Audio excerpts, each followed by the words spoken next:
very welcoming. So once again, welcome everyone. I love Zines so much. This is my favourite thing of the year. I'm going to hand it over to Catalina to talk about do it together. Yes. Oh, that's so kind. Thank you. Very kind. Thank you guys for coming here and joining us and for the wait. Just waiting on the last collective, but they'll show up. So we just figured we'd start off. So this session is for do it together zines. Does anyone know what DIT means? Did anyone know? No, give away. What's going on? So here we are, Raro. So welcome. Thank you so much for coming. Give them a round of applause. Alright, we got 4 seats here. One mic for you guys to share if you want. Hold it there, however. Cool. Alright, so, as you probably all saw, this talk is just about talking with different zine makers who use collaboration in different ways to make work and create zines and all that. So we'll just start off by getting everyone to introduce themselves. So we'll start from left and go around. Just introduce yourself with your name, what kind of thing you do. I'm Alyssa. I am Tāmaki witch theme for your witch bitch. I'm making this witchcraft zines. That's me. Hello, I'm Alyssa. I'm part of the duo Yölk, and I'll pass it to Gwen to explain what we do. My name is Gwen, and as I said, we're Yölk. We're an duo, and we collaborate with new and emerging Canadian creators to connect, create, and collaborate.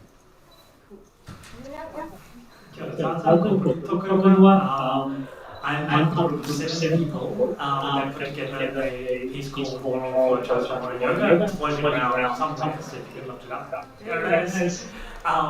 We've got a little store there in the community store if you want to go check that out. Hi guys, my name is Jeffrey. Raro is other collections mainly on Zines, just a cool people. My name is Jackson. My name is Raro, and I'm Alyssa. I'm one of the founding members of this collective, and I go by David. Hello, my name is Wes. I guess I'm a designer according to my CV, but as I guess everyone will relate, I'll do a lot more than what the CV says. I'm also one of the founding members of the Raro Boys, and basically we are one of the only creative groups out south, because it's not really a sort of path that you go down always, so I'll be interested to get more into that, I guess. Cool. Well, thank you guys for introducing yourselves and for coming here. I'll just go off with just a few questions just about everyone's practices. It's very different for everyone, although so I guess we start off with you, Prageeth. It's very interesting because it's 7 of you, and the way you made the zine flowcharts to decolonize yoga, right?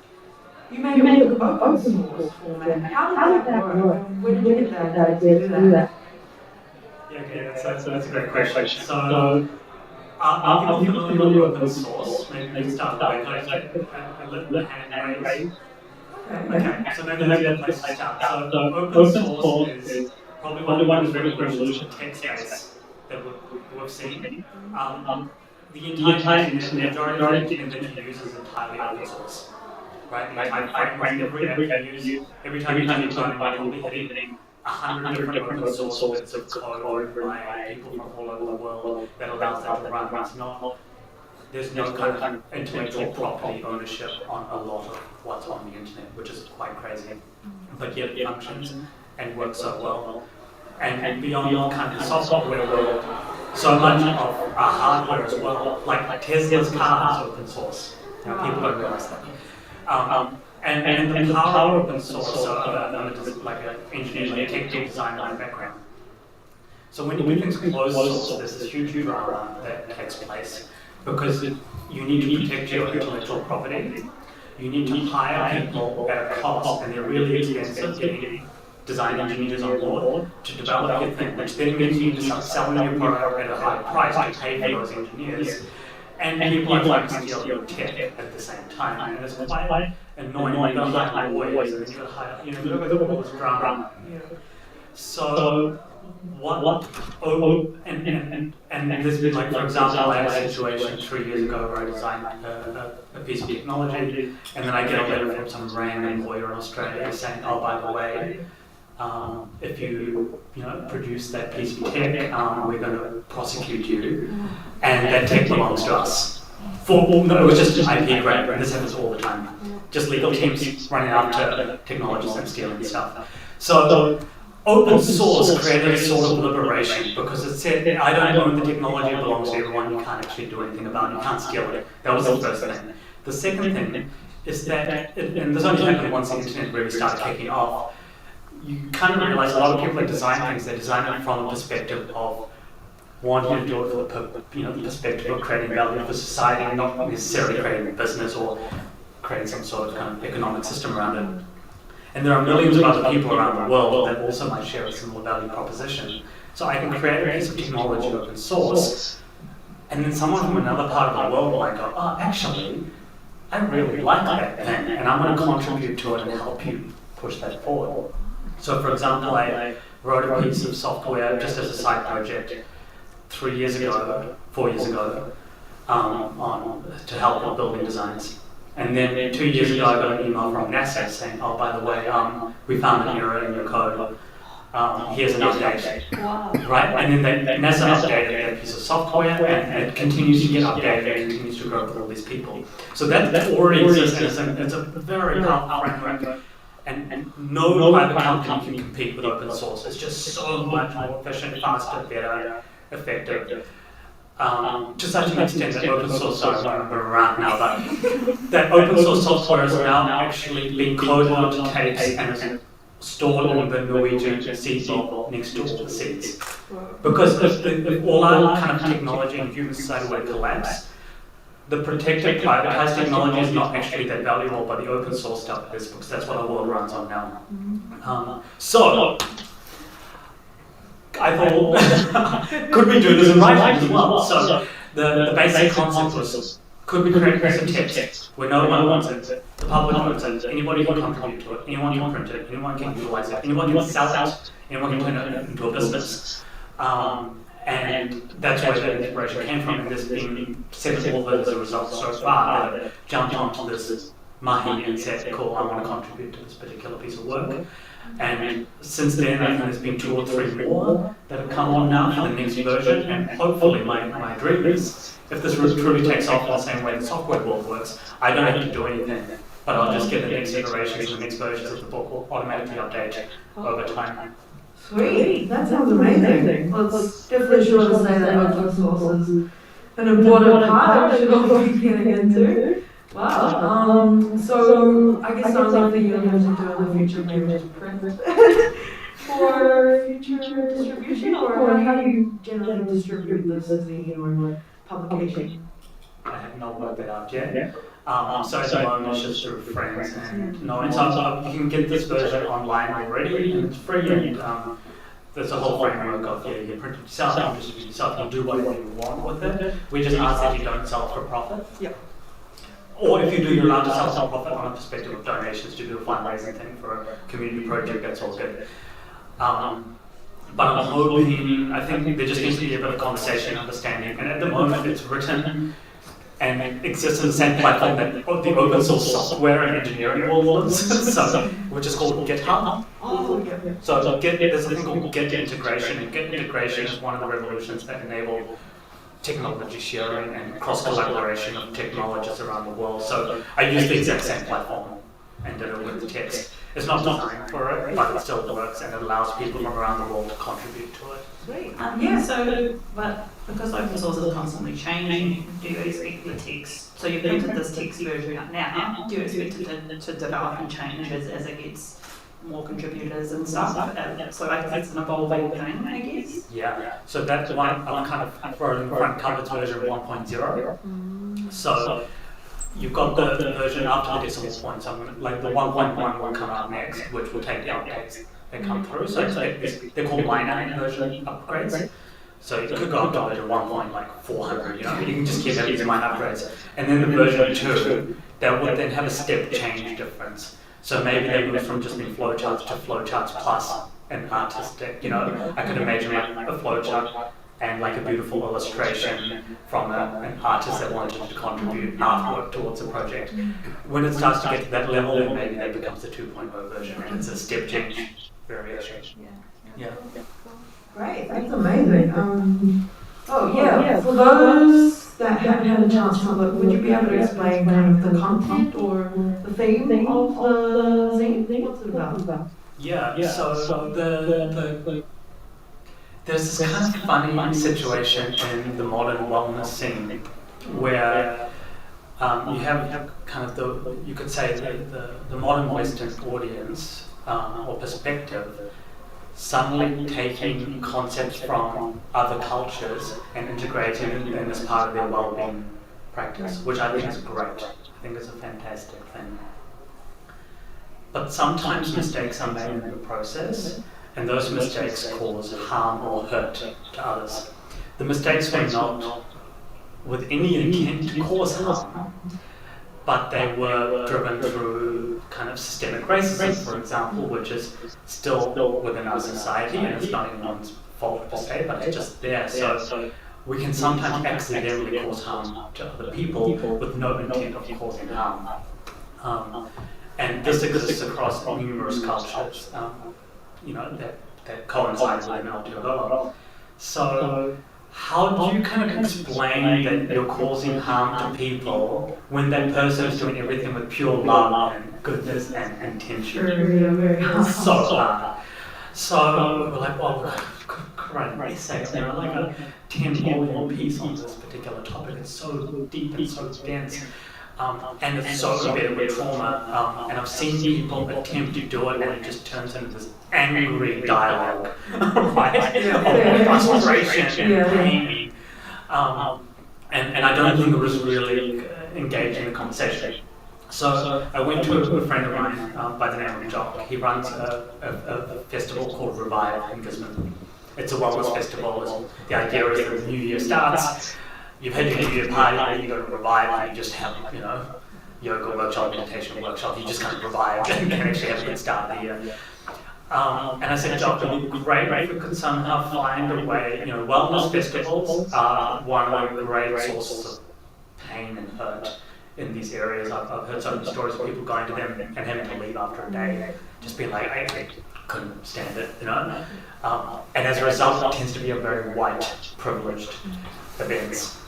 And we're all very aware of that, and we need to somehow kind of find a way to get over it. So I asked Yölk, could we create a kind of a cultural diversity committee for this festival and get people from multiple diverse backgrounds, and we'll get together and we'll try to work out a strategy of how we can provide a kind of an example or a lighthouse example of how these events could be and how we could start decolonizing these practices.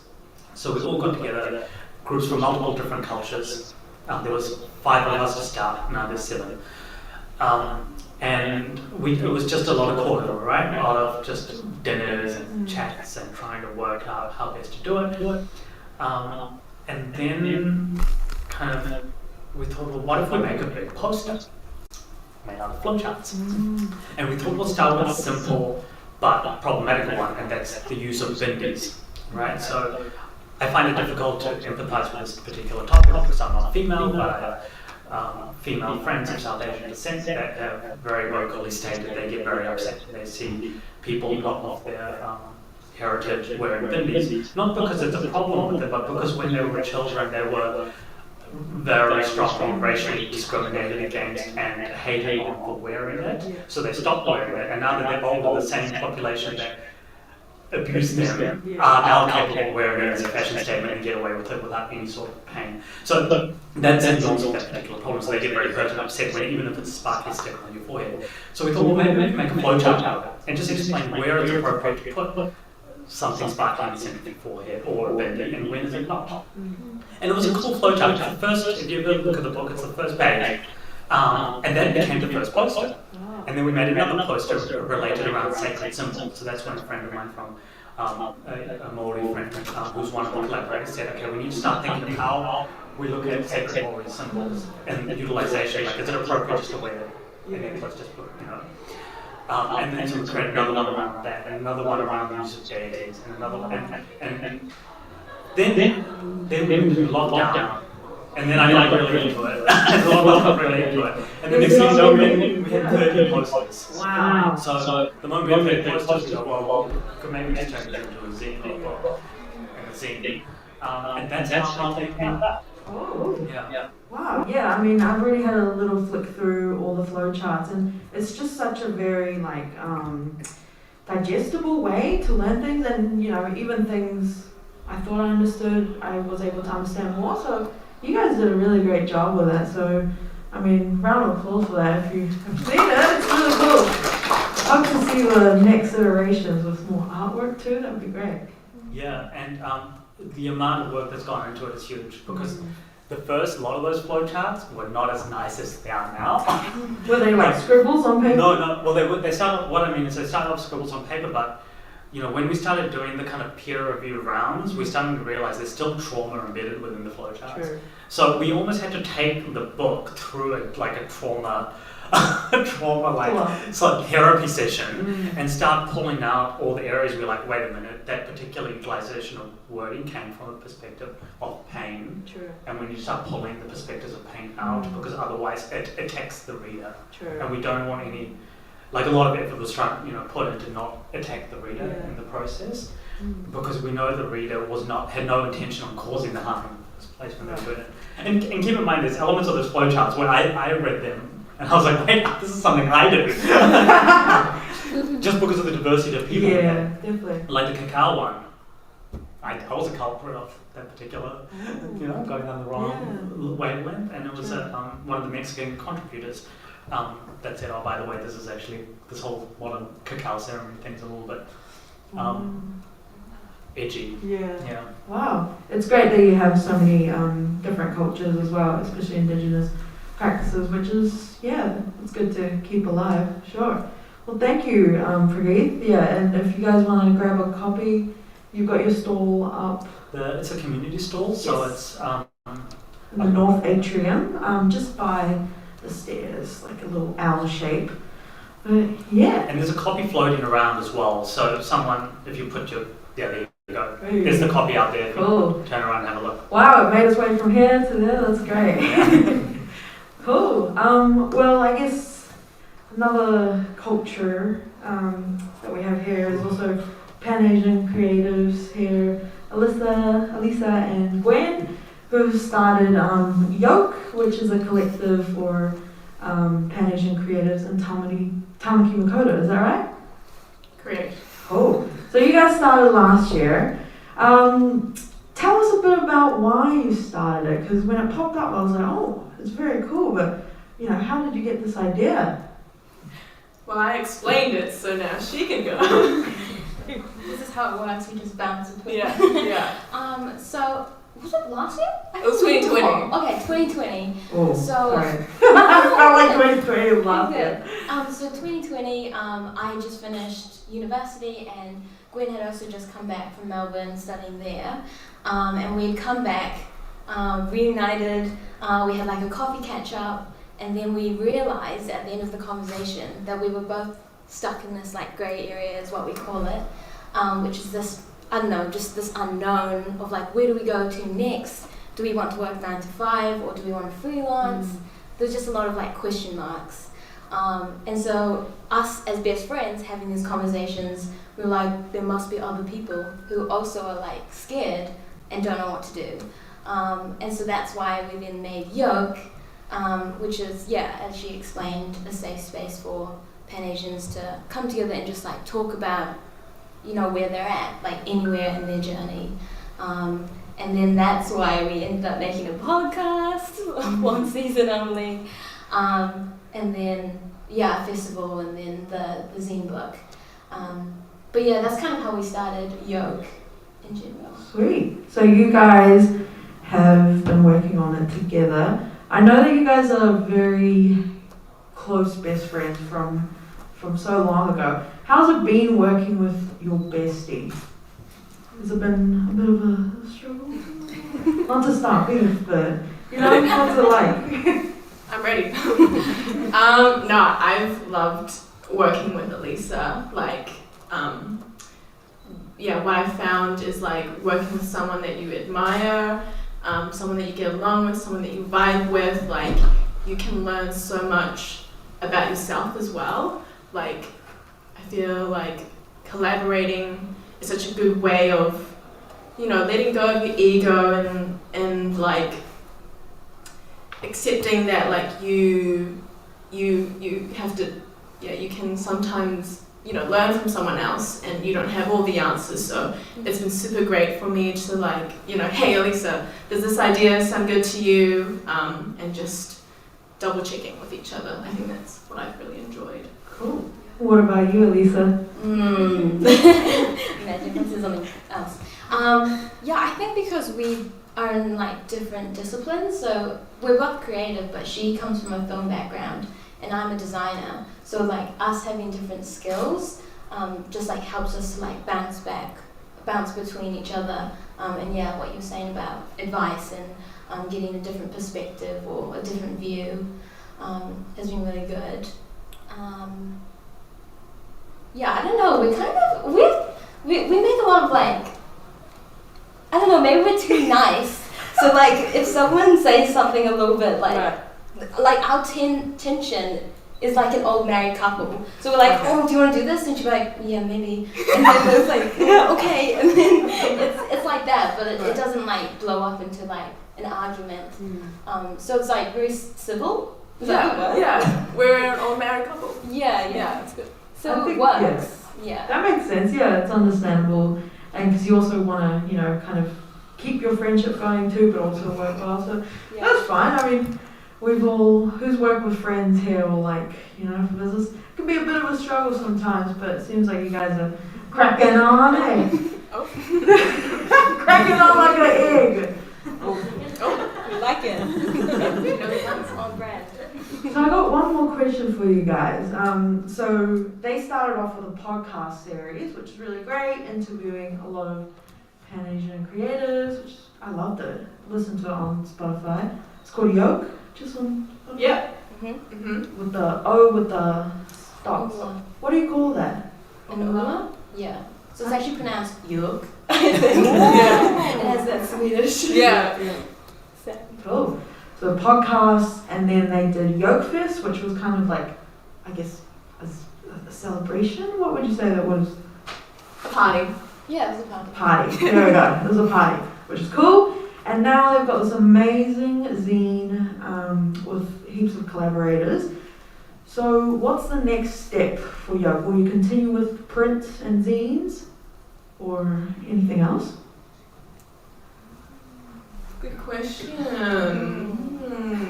Haven't thought that far after binding. No,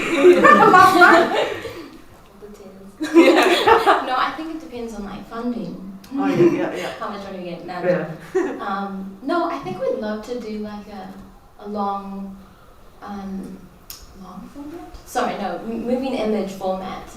Maybe like recording people or seeing them on the screen. Would be nice. Yeah. Sweet, yeah, that would be great to see, because I know you guys have a very distinct look. And for the zine you have on display, what kind of things do you have in it? Do you have a bunch of collaborators in there? How did you get to making that? Yeah, well, I guess the idea, our zine is called Iggy's Everywhere All at Once. First of all, who has seen that film? Yes, it's They're amazing. the true ones. Yeah. And it's about creatives doing everything, and we have all these different identities, different multiverses where we're like a filmmaker, but then we can be a graphic designer too, and juggling, jobs because we need to have bills to pay, and so that's how we came up with the idea, because we experience it ourselves and we just create 24/7 kind of thing, and so we just thought of people who are in the community who are also doing the same similar mahi as us, and people that we admire, and that's sort of how we got started with that. Cool. That seems exciting. I love the name as well. That's awesome. So I guess that brings us to our next creator, Alice from Lucky Witch Zine, who also does feminist witch zines and gets a bunch of people collaborating and submitting things. So it's been one of my favorites. I've got a couple editions. It's really great, like risograph and everything. It's awesome. How did it start? Like, are you a witch? I'm not a witch. Okay. I actually tried to distance myself from the witch. And I'm not like a spiritualist or anything like that. So I'm trying to sort of sway away from that because I think it has a lot of negative connotations. That you talked about, I guess it comes along with that kind of stuff, I guess. No, it started, I was in art school, and it started as kind of like an art school project in my last year, and I sort of, that was a number of years ago, so I've done sort of 5 issues since then, but I'm not a writer generally. I'm not really, I do write for the zine, but I'm not, to get other people's voices and stuff in there. I think that's really important, especially when you're talking about such like a broad topic as like patriarchy and feminism and what it means to different people. So I like to get other creatives and stuff in there because also I don't have to do like all the work. It's so hard. So yeah. That's one perk of collaboration is you're not doing it all yourself. Yeah, exactly. So how do you go about planning a zine? Because it's a very broad topic of feminism and this. So do you do a call out? Do you have any specific rules, or do you just let anyone kind of contribute? I do a call out, but I do create, I guess, it. So, people sometimes will send me their work. It doesn't always, sometimes I wait a while and I have to go out and ask friends and stuff for different works. But generally I curate it based on like sort of like people will send through ideas and I'll be like, that sounds really good, if it fits into the thing. And sometimes like, you get like a theme in a zine, you sort of just have work that's coming towards you that's all on like a really similar theme and stuff, which is really nice. But it sort of just all comes together. I'd love to say that I like have it all planned out and I like meticulously go through everything and it's all like, but usually it just falls together. And usually it takes you a couple of months and you're sort of just like, what am I doing? Why am I doing this? But generally it just like comes together, which is, it's really nice when it does sort of fall into place, but otherwise it's really stressful. Cool. Well, I mean, from the like endpoint perspective, it looks very cohesive. So thank you. Glad you enjoy it. And you also organised Christchurch Zinefest? Yeah, I did. A couple of years, yeah. Cool, sweet. What was that like? Were you still doing the Lucky Witch theme then? I was, yeah. It was interesting. Once again, like you guys, I guess working with other people and trying to. I for some reason became like the head of it for some reason. I don't know why, but just trying to organise different people and stuff. And once again, I'd love to say that it was meticulously planned and that it all came together, But honestly, it was just a bit of a cluster of, trying to. That's fair. I mean, but, good experience, lovely experience, Cool. And do you have like your own riso printer too? Because a lot of the zines you have are kind of really nicely made and stuff, and Thank you. binding and everything. Do you have experience with that? I do. So I went to Ireland Art School Oh. in Canterbury, and they have a Riso print studio there. So the first couple of issues were printed through there. But there's another really great creative down there, MK Press, who's a Riso print studio, and she does like fantastic work. If you guys ever want zines printed, go through her, because she's great. Really great. But I, for a long time, wanted to own my own Riso printer, and I did buy one, but it doesn't work. So.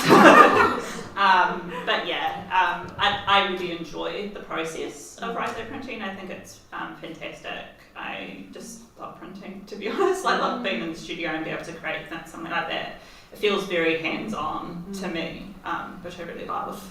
But it's not something I get to do a lot anymore. Yeah. I do, the last issue I did, number 5, I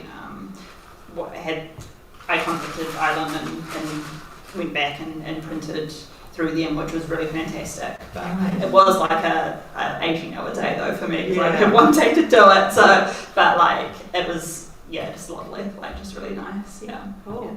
It's good you use those connections. I mean, Yeah. we got our tote bags printed at the print labs at AUT. I know, Hugh uses it a lot too.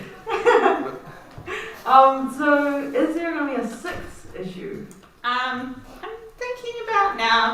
I've got a few people that I'm asking to write stuff for me, so we'll see how it goes. But once again, it's just whatever comes my way. Yeah. Really, you know. Yeah. But so I'm hoping so. I need to get back into it really. It's been a couple of years, I have to say, so I need to get back into it. But yeah. Cool. Well, you're not the only one that has like a following, and people are always asking, where's the next one? So that brings us to Raro boys.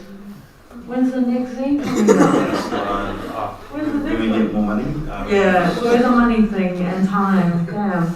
But this is Raro boys. For those that don't know, you should know. So we got, you introduce yourself, yeah? Okay, cool. Wait, so when was the first issue? How did you guys come together? So we've got 3 founders here, 2 founders here? Yeah, I'll get Josh and Bryson to talk about the inception of Raro. So, I think it was like a conversation between me and this guy, and we were like, Bryson. Yeah. So we were just talking about how there's literally nothing in South as far as a creative scene. Yeah. And we were just like, we should just make a collective because there was nothing there. And then at the same time, I was already talking to Jeff about working on a publication. Oh, yeah. It was something I had done prior to that. So we kind of just came together, we had the idea of starting a collective, and then he gave us a thing to work towards, which was the publication, and then we kind of centered an opening and a show around that. We started working on the zines and stuff, and it was actually fun because we started bringing more members, and they all had very distinctive styles. Or just they did different things. He has a background in design and photography, design and fine arts, and I didn't even go to art school. No, all good. Literally just and we have a couple of people that have illustrative backgrounds. Cool.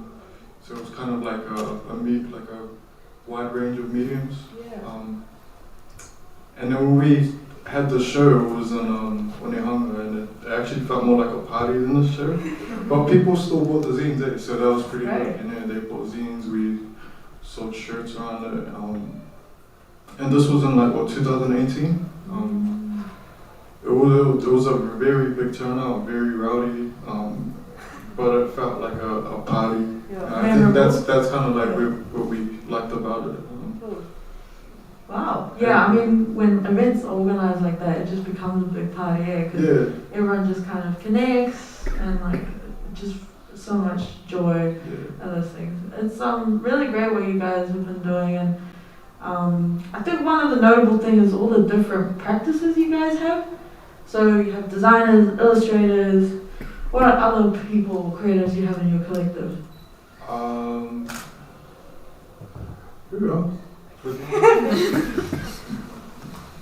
Before I get into that, I just wanted to like further contextualize the importance of making like a group in South Auckland. Yeah. Because I guess like all of us are like range from like 18 to our mid-20s. So we grew up in 2000 South Auckland. That's the peak like sensationalist media, like scaremongering. Definitely. You know, so much prejudice and just like disgusting views like aimed towards us. You can imagine growing up there, like it's already a hostile environment, but just imagine like how creativity will thrive there. Like it wasn't an option, and also it wasn't accessible at the time. So I feel like we kind of had like a divine timing around like the early 2010s where computers were getting a little bit cheaper and you could run like the Adobe suite of anything pretty much, and there was even like browser applications you could start making stuff. It was around that time where all of us, like, because we didn't know each other growing up. Thank God, I wish I didn't know each other. It's all good. But it was around like the early 2010s where we each, I guess, grew up in isolation and had time to like develop our practice and our taste and what we're interested in. And then once we all linked up around like 2018, it was like we were very young, but we had so much experience and so much, I guess, I wouldn't say wisdom. We had gone through so much that we had things to actually speak about, and like the work wasn't like, don't want to hate on like our contemporaries or whatever, but it wasn't like vapid or like contrived. Like these were like real issues that we finally got to like I guess manifest through our different practices. Sweet. Yeah, I mean, it's a really great thing. I'm glad you contextualized that because it's very important. So I guess when you were growing up, was like creativity kind of like looked down upon? How was it? How did you get out of that? Did you like use just whatever you could? Yeah, I mean, like the reason, like, it's very like nuanced and layered and like complex. I guess like I could understand why it was looked down upon. It's because your parents want you to have something that is like almost 100% guaranteed to provide like money for your family, or like stability. Like better than what they had, eh? Yeah, exactly. Yeah.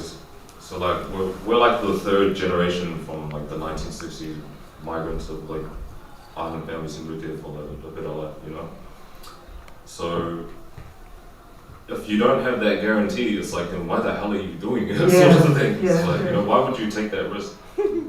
But it's all something that like we relate to, because we all took that risk. And it's like, oh yeah, whatever. Like I just kind of want to do what I want, and we're lucky to have been successful. Actually, we're not lucky. We put in a lot of hard work. Yeah, it's not always luck, Cool. There's just so much to ask for you guys. So yeah, they started the zine, a great event. There's been 3 volumes of Raro Boys? 2? There's been 2. 2? Yeah, 2.5. We've had 2 real ones. Oh yeah, and the third one was just like... We had a third one last year, but it was more like a collaborative community one. Oh yeah, cool. I mean, I guess most of what we're really big on is just 1, encouraging youth participation in the arts, and then 2, providing opportunities for them to showcase their work. And for a lot of us, we didn't get to showcase our work until we were like in our 20s or older. So yeah, a lot of the one that we just had at Māngere Art Centre was a lot of 16-year-olds in high school. So getting them and seeing their parents come in to see their work was really cool. It just really emphasised the power of creativity and the importance of like, is that a word? Important what? So it's AT educating. Just that word of just seeing your work up in a space like and not just on screen. But yeah, I guess the whole process of making the zine was actually really funny. We had the Really? first one. Oh, Josh was passing around the first one. This was wow. This was the first one that we made in 2018, and I reckon AT. So I was just using Awesome. what we Show have. us around. Yeah, you can pass it around, but we're literally printing off my stuff account. Hey. If you went to AT, it's the level 4 printers and. Running out of ink, that's why. Yeah, sorry, so we probably use all the ink in Yeah. it, yes. But yeah, we just did it all. Everything was self-funded. Like we haven't got any Wow. funding for anything that we've done. No, from like not creative NZ or like Nah, I Just found from our like warehousing jobs, eh? Yeah. No! Yeah. Oh, that's was- rough. We're, That we're is very rough. lucky that like island people show up. Like if you do something, like hundreds of people show up. Like Mm. like no doubt. So Yeah, and I guess It's a community thing, eh? That's Yeah. great. Yeah. I guess the best thing about it was a lot of these guys have done like work for music artists, Oh like yeah. with a church and AP. So it was a cool like exchange of Like crowds would, Yeah. So it would bring in like different, I guess, niches of people. Like me and this guy were doing like I guess works for like the local music scene. And then he was, I guess, them two were big within like the design crowd. Yeah. So then we kind of just brought all these respective crowds to see our works. And because we're a collective, everyone just showed up. Cool. Every Yeah. time. And I guess when you like make connections and that, you just kind of want to support each other to like with Zinefest, which is always like just want to promote anything creative because you know we've got a great platform here with the gallery and all that, so it's important to bring different people doing cool things. So the one you had at the Maori Art Centre, that's from period 7, was that it, or was it for Raro boys or? It was it was like Raro boys and friends. So it was like a lot of people we would like openly collaborate with. It was just kind of to give a lot of the younger new generation creators a chance to kind of like put their work up in spaces and stuff like that. But volume 3 we're currently working on that right now. Yeah. Well, we're literally about to meet up for that like the next day. Sweet, okay. Cool, look forward to it. I guess what are you planning? Like physical zine or another event Party. too? A party, Party? yeah. Okay. Always a party. But this time it's because in comparison to 2018 we weren't like moving, I guess we weren't doing works or like doing a show that was kind of like True. inspired by like, you know, like it wasn't fine arts inspired, like it Oh was yeah. very much strictly like printed works, but I think the new direction is kind of like taking the art space route, Right. say, Like gallery exhibitions and that? yeah. I'll just let Kev talk, and then because he's our newest member, so he can't escape this. Yeah, go ahead. I actually come from a crowd that's pretty supportive. So like, I wasn't there for the first few seasons, but I've been a big supporter of them like since the get-go. Especially from the first volume, like that was my first viewing of anyone like creative in South Auckland. So it was like it was big for me, and like then to finally be a part of the crew like a few years later was really good for me too. So So I'm it's happy like to be a part of proof, it. Yeah. proof of the But yeah. fruits of your labor. That's awesome. But I'm really excited to work with these guys and like what we got coming up. I feel like we are like changing I'll say like the landscape of how arts like moving in South Auckland. I'll say even maybe in Auckland as well. And yeah. Cool, sweet. So yeah, you guys are all real like successful, have really distinct styles and that. How do you go about choosing, you know, what gets published or like how things look? Do you guys kind of have like debates about that? It's not hard. I think it's like playing it by ear. Oh yeah. Sorry.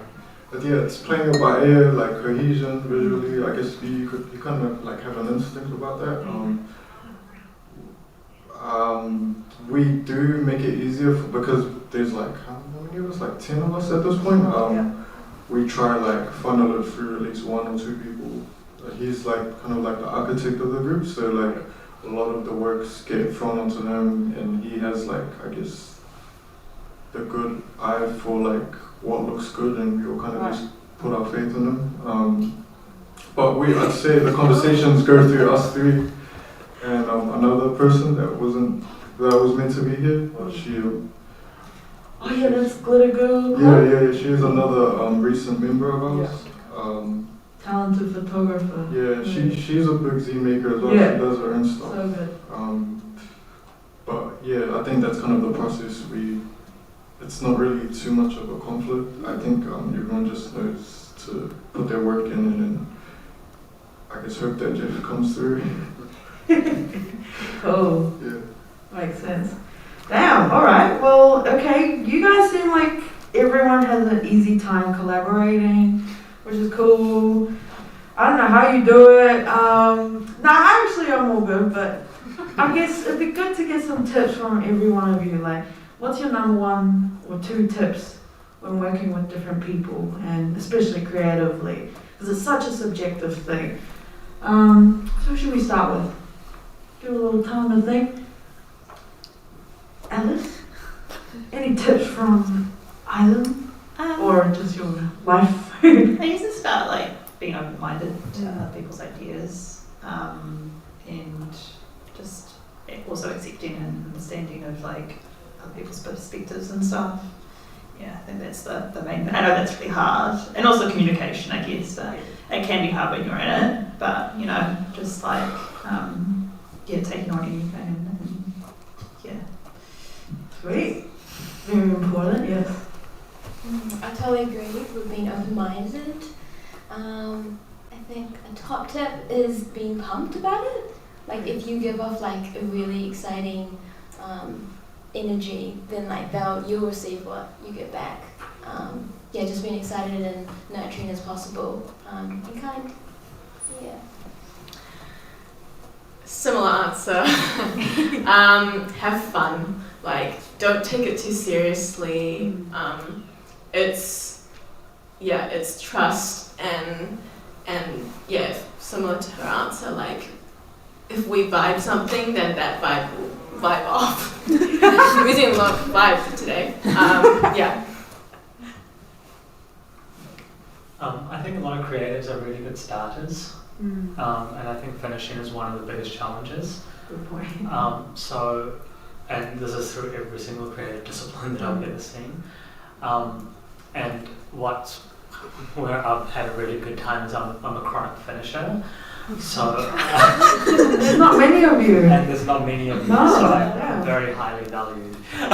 So this has been really great for my general career path, because I can then come into like these really fun, more kind of creative leadership roles where I have a bunch of starters that start things, but I can then like say no, like no more starting. We need to get this thing finished. And when it comes to kind of these kind of voluntary projects, it usually ends up being me that finishes it. So find, like, if you're not a finisher, you need to find your finishers. Nice. And you need to get them pumped on it. And then the moment a finisher gets into something, they cannot stop until it's done. That's the problem with them. Like, I don't know if you're one of those people that you start a really terrible computer game, but you've got to finish it, even though you hate the game. That's kind of what the finisher mentality is like. So that's been really helpful for me. And with all these things, it was all the ideas came from the 7 authors, but no one really drew the flowcharts. Right. So it had to be me that then eventually said, okay, we've got to get this thing out and done and put the flowcharts in, and they go, oh wow, these are cool. And then even all the way getting it to print. And it's fun. Like I love that stuff, so I'm all good with it. Cool. Wow, that's some wisdom for sure. Finding your finisher. That's great. What about you guys? You can each have a point or something. You want to use I think, especially working in a collective, there's more than 3 of you. Definitely having a core group of people to come back to, just because you don't want 10 hands in one pot and you don't get anywhere when it's just all ideas and no solutions. Having a core group of people to kind of bounce ideas back and forth on, but also to get the job done. I think for me is work with people you're comfortable with. For me, I've always preferred to work with friends. It's never been easy like working with like, people I'm not really like I guess close with. Yeah, that's my. Yeah, go on long drives and like buy a collaborator's food and stuff like that, or go for like a good feed. Just because like chances are you actually like personally vibe with the person, and like the collaboration goes past just like the art. It's like you become like a friend to this person, and it's a lot easier just to like go about like anything. Like you could get like personal opinions or critiques from this friend like on your pieces, or I think a lot of my collaborators, or like a lot of people I've collaborated with, I've become like good friends with, like everyone here. And that was throughout years of just linking up for the sole purpose of like doing work, but then we'd talk about personal stuff as well. So yeah, definitely food and a long drive somewhere. Sounds like a date. I was just gonna say, just be transparent and hold each other accountable. You know, I guess in our group, like everyone has such distinct personalities. Like I'm very upfront, and I'll just like call you out on whatever. And Jeff is like the glue and the leader, and like the mother, father, whatever. Lovely food, you know. Yeah, that's what you need. Have fun. Yeah. As everyone else has said, you know, I think that's what it's all about. Like camaraderie, go on dates with each other. For your first, go on a date. Yeah. Cool. Yeah, having fun is very important, and yeah, these are all really great tips actually. Like I'm definitely taking notes for sure. And the bonding, the dates are important for sure. Because at the end of the day, you got to get along with the people you're working with, for sure. Not forced, but yeah. I was gonna say something. I can say something. Go ahead. There was a question down when we get to you. Oh, yes. So maybe we get a mic out. Yeah, actually, can we get some audience questions here? If anyone wants to ask.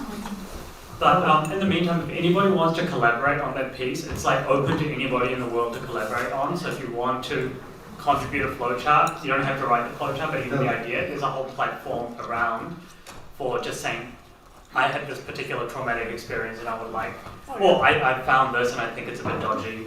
For example, we don't have very good gender representation within our group. Oh, right. We don't have good, like our gender diversity is not great.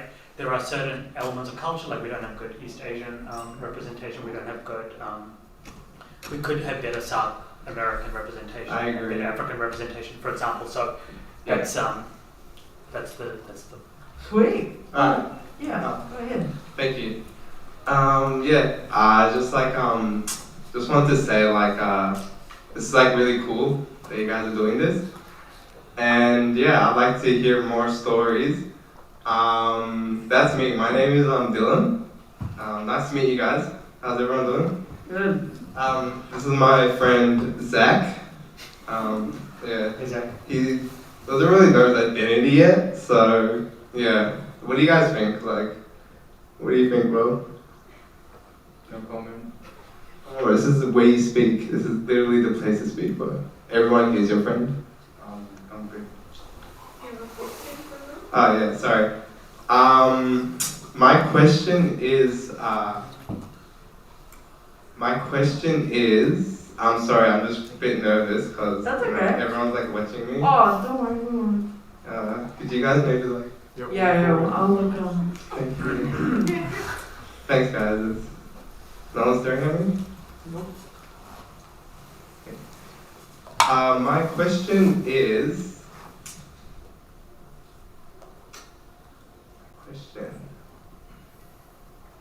My question is, what's this about? This is about, so you're here for Zinefest, yeah? Yes. Cool. Well, we're doing little zines, zine talks about collaboration. You guys just popped in just before, eh? Well, yeah, different collectives. We have Raro boys here. We're a creative collective. We have Prageeth here, who's one of the 7 who make an open source zine. We have Gwen and Alyssa here from Yölk, who also have a stall around, and also Alyssa from Lucky Witch Zine. Yeah, so thanks for coming along, and you guys will have a good day. Yeah, I mean, yeah. Will you be here for tomorrow too? Oh, it's tomorrow too? Yes, Sunday as well. Make sure to come along then too, because we'll have different makers. Yeah, but any other questions or anything? Oh yes, Miss up here. Sorry. Oh, that's all right. You're gonna ask it. Yeah, it's all right. My question is for you guys. You talked about getting youth involved in the creative scene, and I was wondering how you went about it, how involved you were in like the ideas or creation process, and how you kind of built up the confidence of young people to share their work. I know code. I guess the main part was just creating things that we didn't have. So I think each of us kind of have our own like little following on Instagram. So it was really just reaching out to people on our stories about, first it was, the people that we collaborated with, Period 7, we just asked if they needed help with their art boards and design boards. And it was just a poll on the story like, are you keen? And then we made a group chat, and then they decided that they were better on Discord. So we created a Discord server, and then they named it Period 7 because there's only 6 periods in the school day, but the 7th period is like the after school extracurricular thing. So we all kind of engaged with them online on Discord, especially for the last year online since it was all COVID and stuff, but we've had like Bryson do like Photoshop tutorials on live stream, and then sometimes they just play games, but engaging with them, yeah, it's just a lot of it has been online, and I guess, yeah, most of them are from South Auckland, but we've had people from like Wellington and outside of Auckland join, and then also try to facilitate in-person workshops. Just before we had like a screen printing workshop, which is, Kat knows that. I've used the AT screen printing facilities to make all that stuff, so, and a lot of it was self-funded. So but it's cool now that we have like a year's worth of work that we've made and done ourselves, so we can use it in the proposal part, and then hopefully everyone gives us heaps of money. Yeah. Oh yeah, I'm sure you guys will get a good proposal. It's just, it's hard doing those proposals, but they'll be good. They'll like it. Well, yeah. Any other questions or anything? Oh yes, Kai. Hi guys, my name is Kai Yi. I'm basically part of the committee of Zinefest. Just wanted to ask a quick question. Being in the state right now, in our world right now, every price is rising and stuff like that. So I know funding can be a very huge issue and worry sometimes. How do you guys handle that issue while also staying positive and also keep the creative engine going? Basically, what I'm saying is, like, how do you guys like keep the creative genes going? And is there a time where your creative, genes stop? And basically, how you guys handle the stress in like a time like this? Thank you. Yeah, any takers for Do you just want to do the around the circle? Yeah, let's go around. I want to start. Mine's mostly self-funded, so I don't really take funding from anywhere. I guess so. It's just when I have money, I make the zine, and when I don't, I don't. But as in terms of like the creativity and when it stops, I guess I haven't made a zine in a couple of years. That's when it stops. Yeah. But I think sometimes with that, it's just about like keep on going, like it's not like, and do what you can, don't feel pressured to do like too much. But like just, making stuff for yourself is fine as well as making it for other people. And yeah, it is hard at the moment, I guess, with everything else going on, but yeah. Yeah, we've been fortunate enough to have gotten funding, but I think like the main thing about Yölk is not about the money. that just helps. And like the first 2 applications we put through, like with Creative NZ, we don't know how we got it, what we did in the end. It's just like a bonus and just paying the people that did contribute. But yeah, in terms of creativity, keeping that going during this time, I think because we're a duo, we just bounce off each other, and then like because of the community that we're involved in, like the feedback that we get from people, and yeah, just the questions of like, what are you going to do next, or what's going to happen next, that keeps us going, because there's obviously a need and a want for it. Yeah, just continuing on, like, it's the people in our community that keeps us going, like, we make Yölk for like, by us and for people like us, and so dealing with, like, stress and stuff, I think they help us keep going. Yeah. I don't actually need funding because the project itself is open source, so the pieces come for free automatically as part of their contribution. The printing costs I offset basically through the cost of the book, so the $10 I sell the book for is exactly how much it costs to print. And I have a 2014 version of Adobe Creative Cloud, 2014. the best version, because you don't have to pay anything and they've forgotten about it. So I just have an unlimited free Adobe license now, so I don't have to pay for that.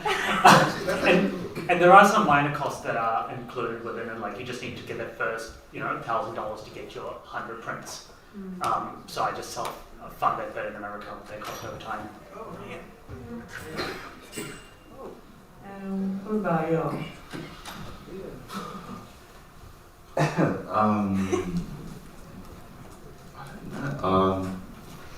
How do you deal with stress and like funding and that?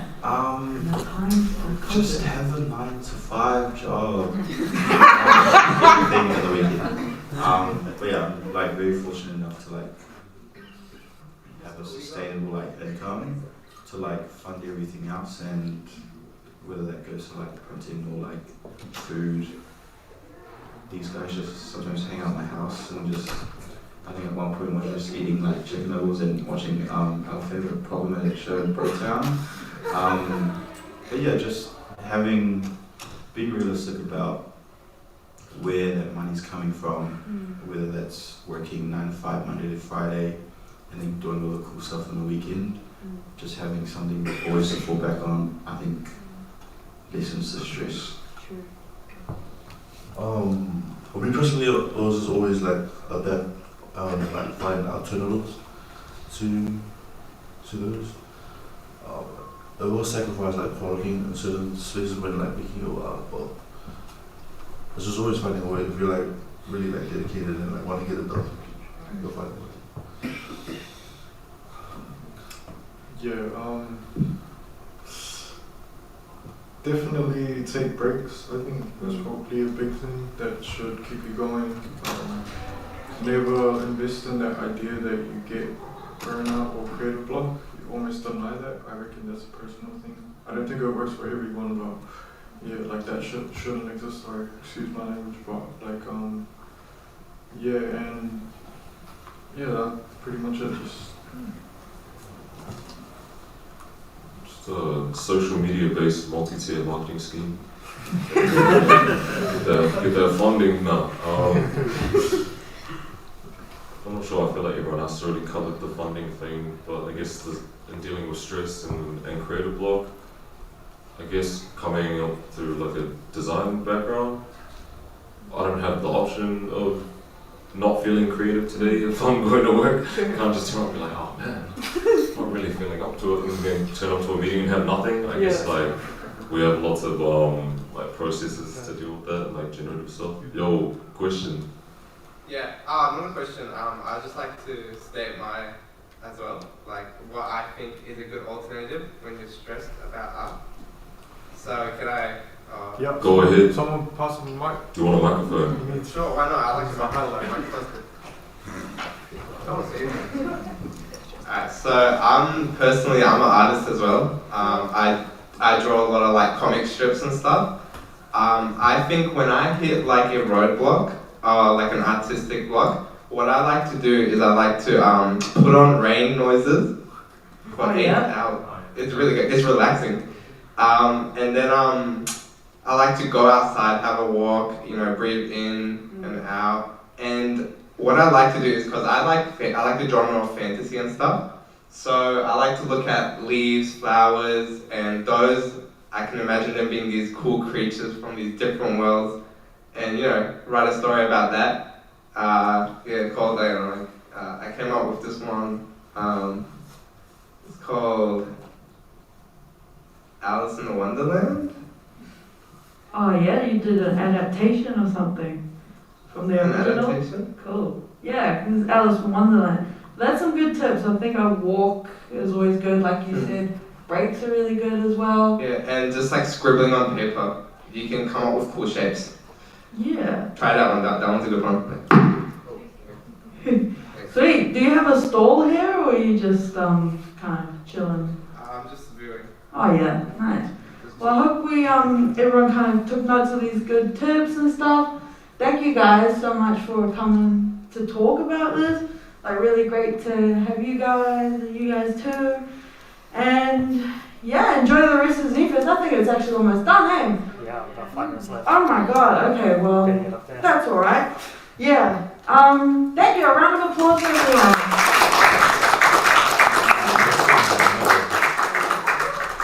Oh, thank you. Bye. Thank you guys.